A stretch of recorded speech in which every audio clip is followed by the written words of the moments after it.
pour cette nouvelle unboxing vidéo. Donc c'est la deuxième de la journée. Donc je vais l'ouvrir. Et donc dedans, qu'est-ce qu'il y a? Linestrider Tarot. Voilà. J'espère que je prononce bien. C'est vrai que... De Ciolo Thompson.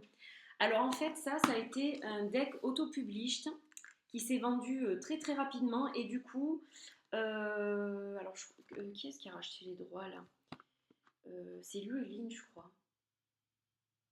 Llewellyn qui a racheté les droits et qui donc vient de le ressortir. Donc je suis impatiente de le découvrir, celui-là aussi. Et alors lui, je l'ai mieux redécouvert grâce à Kelly de The Truth in the Story, car elle a fait donc une vidéo.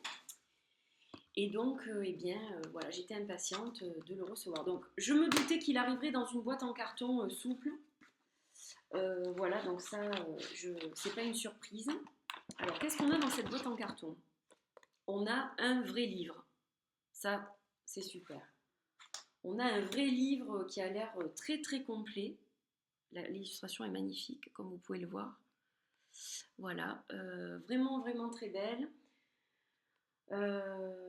C'est ouais, un livre complet. Hein. Donc, je ne vais pas m'attarder sur le livre, mais c'est un livre de tarot complet. Voilà, vous trouvez toutes les informations dedans, très très très développées, je pense, vu la taille.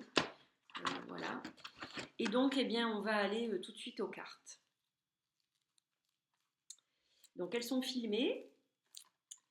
Et je vais essayer de les défilmer sans mettre de coups de ciseaux parce que des fois, on les abîme sans faire exprès. Et non, ça ne veut pas marcher parce que le film est très solide. Donc, on va faire attention. Il n'est pas du tout évident à ouvrir en fait le film.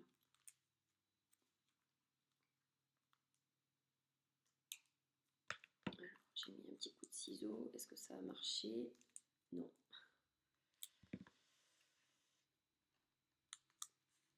Et là, on va faire un gros coup de ciseau. Ça sera mieux.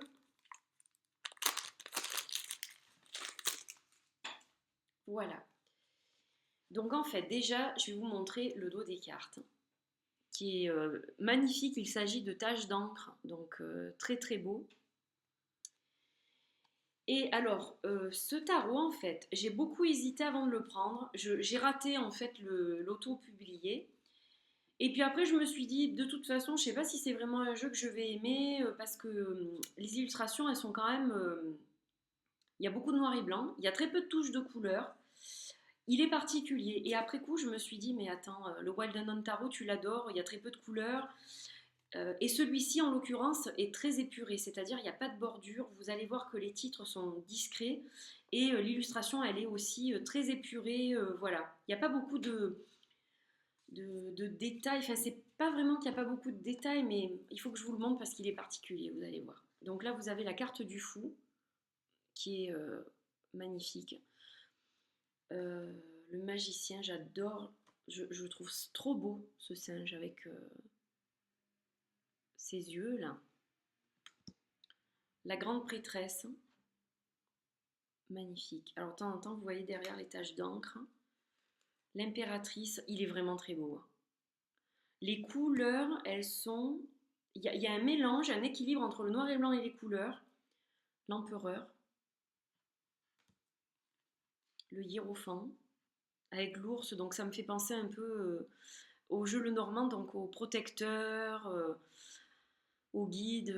Voilà, elle est superbe. Les amoureux. Magnifique. Le chariot. Elle est très très belle, elle est très originale celle-là. Vraiment, non, il est magnifique. Hein.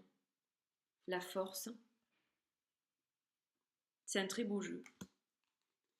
L'ermite. Elle est belle aussi celle-là. La roue de la fortune. Oh, elle est belle la carte de la justice. La justice, elle est magnifique. Le pendu. J'adore cette carte, elle est trop belle aussi. Oh, magnifique. La mort. voyez qu'il a un style à part en fait. La tempérance.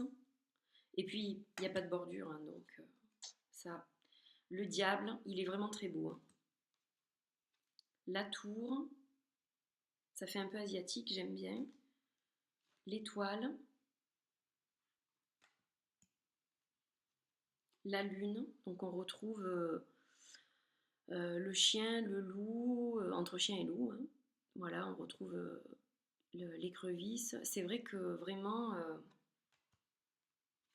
le soleil, le jugement, elles sont magnifiques. Le monde. Alors il est très particulier, il est très beau. Pour l'instant, je ne ressens pas de connexion particulière avec ce jeu parce que il est spécial, mais ça ne veut pas dire que je ne l'aime pas. Au contraire, je le trouve vraiment, vraiment très beau. Le 2 de bâton. Voilà, donc après, alors, il y a des animaux au niveau des suites. Il y a beaucoup d'animaux. Là, vous avez le 10 de bâton, celle-là, elle est magnifique. Je l'adore cette carte, je la trouve très belle. Voilà, je vais vous en montrer quelques-unes. L'as de coupe, c'est beau, hein. Donc là, vous avez encore beaucoup d'animaux. C'est un mélange d'êtres humains et d'animaux, donc je trouve ça très joli. 5 de coupe. Alors par contre, c'est vrai que bon, il suit quand même, j'ai l'impression, le Rider-Waite, mais parfois ça va pas être évident à percevoir, quoi. Elle est marrante celle-là, le 9 de coupe. Avec la plume qui dépasse du bec.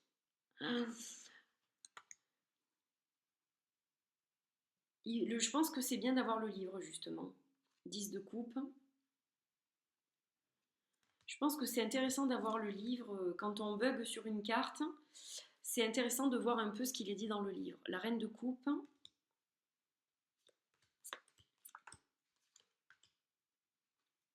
Le 4 d'épée. Le 6 d'épée. Elle est belle celle-ci aussi. Ah, il est vraiment très beau, hein. Oh, honnêtement, je regrette pas, hein. Il est le 9 d'épée.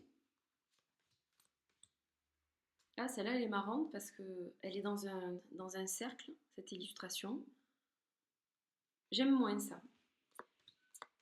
Je trouve elle sort un peu du contexte par rapport aux autres. L'As de Pentacle avec le lapin. Le 4 de Pentacle. Les personnages sont très beaux. Le 5 de Pentacle. Et, les visages sont très beaux. Non, vraiment, vraiment très beau. Le 8 de Pentacle. Il sort vraiment, vraiment de l'ordinaire. Il a vraiment, lui aussi, encore une fois, page de Pentacle, une personnalité. Ah ben voilà, elle ressemble un petit peu à l'autre, celle-là, mais je la préfère. Comme le cercle n'est pas régulier, le chevalier de Pentacle. Et je vais finir par le roi de Pentacle, qui est très beau aussi. Très joli. Vraiment, vraiment très joli. Donc je voulais le partager avec vous parce que je pense qu'il n'est pas encore très, très connu du coup celui-là.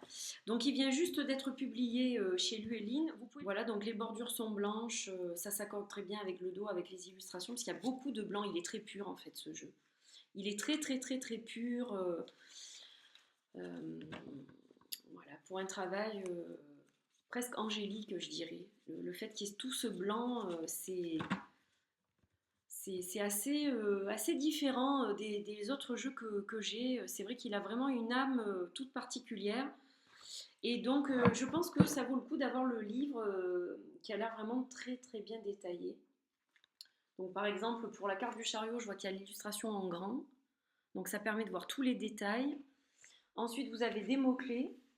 Et puis on vous donne une belle explication et vous avez la correspondance en astrologie au niveau du nombre et les plantes aussi. C'est pas mal ça.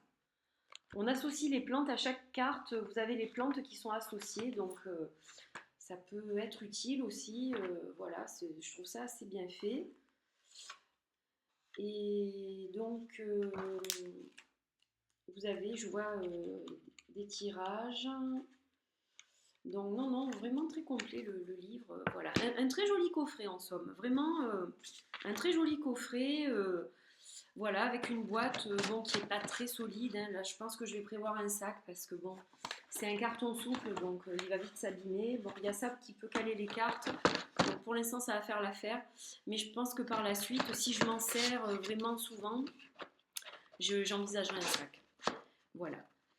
Donc, eh bien écoutez, j'espère que vous avez aimé cette petite unboxing vidéo, que ce jeu vous a plu, que ça vous a permis de le découvrir aussi. Voilà, donc je vous dis à bientôt pour une autre vidéo. Très bonne journée. Bye bye.